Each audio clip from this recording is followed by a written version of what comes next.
Hello everyone, আসসালামু আলাইকুম। I hope সকলে অনেক বেশি ভালো আছেন। আমি আলহামদুলিল্লাহ ভালো আছি। তো একটা কথা আছে যেটা হলো যত্নে মানুষও বাঁচে বহুদিন, গাছও বাঁচে বহুদিন এবং যত্নে সব কিছুই সুন্দর, সেটা গাছ কিংবা মানুষ। এই গাছটা কিনেছিলাম ৫০ টাকা দিয়া, কিন্তু এটার পিছনে আমার খরচ টোটাল চলে গেছিল ১৫০ টাকা।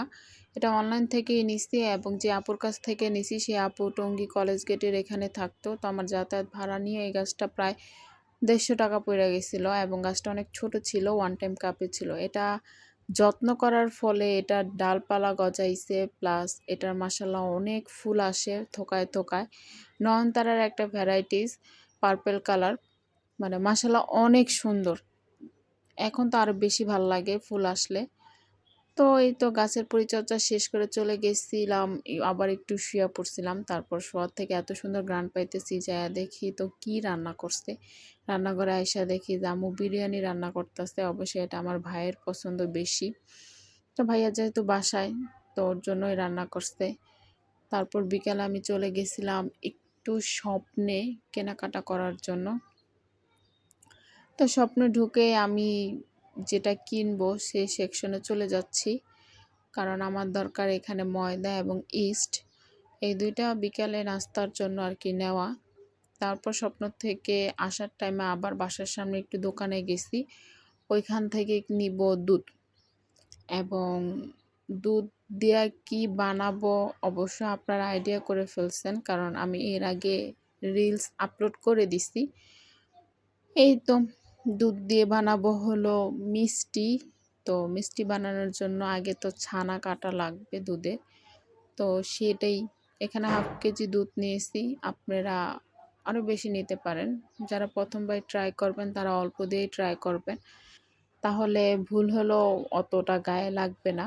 কিন্তু যদি ঠিকঠাক হয় তাহলে পরবর্তীতে আরও বেশি দুধ দিয়ে করবেন। এই তো আমার মিষ্টি বানানো প্রায় কমপ্লিট, মানে হাফ কমপ্লিট হয়েছে, প্রায় কমপ্লিট বলে ভুল হবে, হাফ কমপ্লিট হয়েছে। তো এটাই এখন চিনির শিরাতে ছেড়ে দিব। এখানে টোটাল 10টা মিষ্টি আছে, যদি আপনারা চান তাহলে আর একটু বড় বড় করে দিয়ে আর একটু কমায় দিতে পারেন। তো আমি 10টাই বানাইছি মিডিয়াম সাইজের, এবং 3 কাপ চিনির সাথে 7 কাপ পানি দিছি। তো সে পরিপ্রেক্ষিতে মিষ্টির শিরাটা বানায় নিচ্ছি, এবং এটা পুরা হাই হিটে থাকে এরকম টাইমটাতে।